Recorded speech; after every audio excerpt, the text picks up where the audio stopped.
नजर आई। दूसरी तरफ कांग्रेस जो है 28 सीटें, यानी कि पिछली बार से तकरीबन 22 से 30 सीटें कांग्रेस की घटी हैं। एआईयूडीएफ की अगर हम बात करें तो 3 सीटें यहां मिलती नजर आ रही हैं और अदर्स के खाते में जो 0 सीट जाती नजर आ रही है। यानी भारतीय जनता पार्टी 95, कांग्रेस 28, इसके बाद आईयूडीएफ जो है 3 सीटों पर नजर आती है और उसके बाद अदर्स के खाते में 0 यानी 0 सीट जाती नजर आती है। प्रभात जी, सीटों पर वो आपका एक कमेंट में लेना चाहूंगा, क्योंकि बड़ी बढ़त यहां भारतीय जनता पार्टी और हेमंत बिस्वा शर्मा के चेहरे पर जो चुनाव हुआ उसमें बीजेपी को असम में मिलती नजर आती है। कैसे देख रहे हैं आप?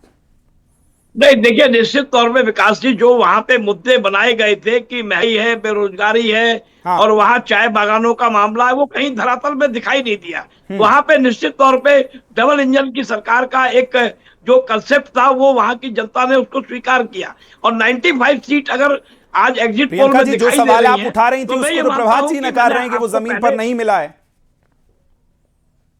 गए होते तो तुम्हें पता चल जाता। लेकिन मैं एक बात जरूर कहूंगी कि जिस तरीके से, अरे भाई, जिस तरीके से लखनऊ से, इवन लखनऊ में जो विश्वकर्मा जी कूड़ा अगर हेमंत उठाने जी वाले वापस लोग आ रहे हैं, हैं वहां पे, और अरे प्रशांत जी सुन तो लीजिए, लखनऊ में जो कूड़ा उठाने वाले लोग हैं वो गायब थे। कूड़ा नहीं उठाया मोहल्लों का। किस लिए नहीं उठाया? क्योंकि कूड़ा उठाने वाले गए थे असम चुनाव में वोट डाल, जिनको यहाँ की मेयर कहती रही कि ये तो घुसपैठी है। अरे भाई, आप लोग ना इधर चलते हैं ना उधर चलते हैं, उसके बाद आप कहते हैं कि भैया ये है कि आपको वोट नहीं मिलेंगे। अरे भाई, वोट एक ही तरीके से नहीं मिल सकते। वोट चोरी अगर की गई हो तो उसके अलावा वोट मिलेंगे, क्योंकि इस बार जनता त्रस्त हो गई है इन लोगों से और इनके प्रोपेगेंडे से। अब तो बताइए, क्या ये मैं मान लूं प्रियंका जी कह रही हैं कि जो अभी ये हम आंकड़े दिखा रहे हैं इसके पूरे उलट रहेंगे? आप ये अभी भी मान रही हैं? बिल्कुल मान रही हूँ मैं, और आपके किसी भी आंकड़ों पर मैं विश्वास नहीं करती। ठीक है, प्रभात जी कुछ कह रहे हैं, प्रभात जी का हम रिएक्शन ले रहे हैं। जी प्रभात जी बोलिए। देखिए, प्रियंका जी अपना दावा रही हैं, उनकी 25 रहे हैं, वो कहीं सरकार बनाते हुए रहे हैं। लेकिन दावा हो सकते हैं क्योंकि 4 मई को परिणाम आएंगे, उनको भी अपना दावा करना देखिए, चाहिए। आप जनता से ऊपर नहीं है, आप जनता से ऊपर नहीं चले गए। पर मैम, सर्वे तो हमने जनता के साथ ही किया है ना। आप पे जनता इतनी मोटिवेटेड है कि वोट दे देगी। 2014 से ज्यादा क्या लहर अभी बन गई है क्या? हकीकत ये नौकरियां है नहीं। और आप बताइए कि कौन नहीं परेशान है, चाहे आदिवासी हो, चाहे महिलाएं हो, चाहे युवा हो, चाहे बच्चे हो, सब तो परेशान घूम रहे। और आप कह रहे हैं पता नहीं कौन सी लहर चल रही है। अरे भाई, ये 2 चीजें तो गिना दीजिए। आखिर इस सरकार ने ऐसा क्या कर दिया है कि पूरी दुनिया उनको, पूरा जो देश है वो उनके लिए पागल हो रखा है? अरे भाई, ठीक है, इस पे प्रशांत जी से मैं जवाब लूंगा, लेकिन अशोक जी बहुत देर से मैं देख रहा हूं कुछ लिख रहे हैं, शायद आंकड़े उन्होंने जो बनाए थे उसके आधार पर। अशोक जी, क्या हो रहा है? बढ़ रहा है कि घट रहा है?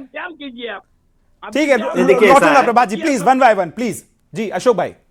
विकास जी, देखिए ऐसा है कि अभी 3 मई तक भाजपा ऐसे ही बढ़ती रहेगी और 3 मई के बाद जब 4 मई आएगा तो भाजपा रसातल में चली जाएगी, क्योंकि जिस तरह से लोकतंत्र को भाजपाइयों ने कुचला है अपनी जो संवैधानिक संस्थाओं का दुरुपयोग कर करके, जनता भी उसी तरह से इनको चुनाव में कुचलने का मन बना चुकी है। और मैं भी वही देख रहा, जो आप कह रहे थे मैं देख रहा था कि भारतीय जनता पार्टी की स्थिति, जो 5 राज्यों के जो चुनाव हुए सारी में स्थिति खराब है।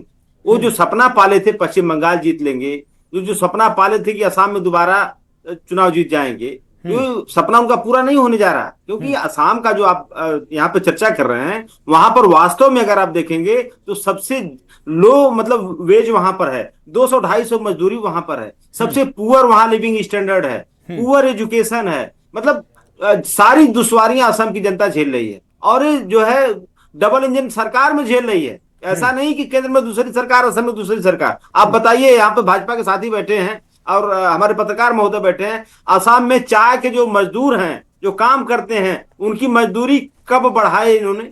कितनी बढ़ाया इन्होंने? 1 पैसे नहीं बढ़ाया और कह रहे हैं कि वहां कोई इशू ही नहीं। ठीक है, इसी पे मैं जवाब ले रहा हूं। प्रशांत जी का जवाब दीजिए, फिर मैं सूर्य जी के पास चलूंगा।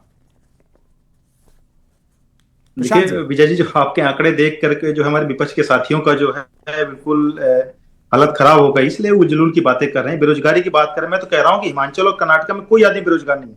जो भी व्यक्ति 18 साल का होता है उसको वहां पे सुक्खू जी और वहां के सिद्धरामैया जी पकड़ पकड़ के नौकरी देते हैं। और जो है अभी जो आपदा में अवसर तलाशते हुए हिमाचल में जो मीडिया ने खबर प्रकाशित की थी कि 5 रुपए डीजल पेट्रोल के बढ़ गए हिमाचल में, वो एक्चुअली में बढ़े नहीं थे, घटा दिए सुक्खू जी ने। और ये भी खबर गलत, सुन लीजिए मैडम, हिमाचल में क्या, हिमाचल तो छोड़िए, आप बीच में बोल रहे हैं, फिर मैं दूंगा। गीता भंडारी को आज तक आप विजय लोग न्याय जी नहीं दे पाए हैं। देखिए, और आपकी जो महिला नेत्री हैं वो क्या कहती है, वो ये कहती विजय है जी कि भैया देखिए, जनसंख्या बीच में ना बोले ना, महिलाओं फिर मैं बोलने नहीं तो दूंगा, जो इस है तरह अपराध मत बढ़ रहे करिए। हैं। ठीक है प्रियंका जी, जब आप बोल रही थी वो शारदा वन राठौर बाय वन कहती चलने चमड़ी देते हैं, दम्भी से प्लीज। मिलता है, मुझे लगता है जी, प्रियंका गुप्ता जी को बोलिए बोला था बोलिए उन्होंने। प्रशांत भाई, बोलिए। सिमी जी। रोजबिल ने बोला कि यहाँ पे संबंध बनाने पड़ते हैं कांग्रेस में, हो सकता है वही प्रियंका गुप्ता जी के बारे में बोला हो। तो ये तो कांग्रेस का कल्चर है, तो वो हमको मत बताइए। और पेट्रोल डीजल के दाम जो है हिमाचल और इसी बीच देखिए एक और बड़ी खबर हम आपको बता रहे हैं, आपके पास लौटूंगा सूर्या जी। आखिरी आपका कमेंट, जो सीटों की हम बात कर रहे हैं, बहुत 10 सेकंड मेरे पास हैं, कितना इत्तेफाक रखते हैं, क्या यही रहेगा आसपास? जल्दी से सूर्य जी। जैसे पहले ही बोला था, शुरू भी किया था, जो आसाम में जो गवर्नमेंट है जैसे है, ये जो आपका जो प्रोजेक्शन दिख रहा है ये मुझे बिल्कुल ठीक लग रहा है। I am in agreement with this. चलिए ठीक है, देखिए 2-2 का रेशियो नजर आ रहा है। जो पत्रकार हमारे साथ जुड़े थे वो इस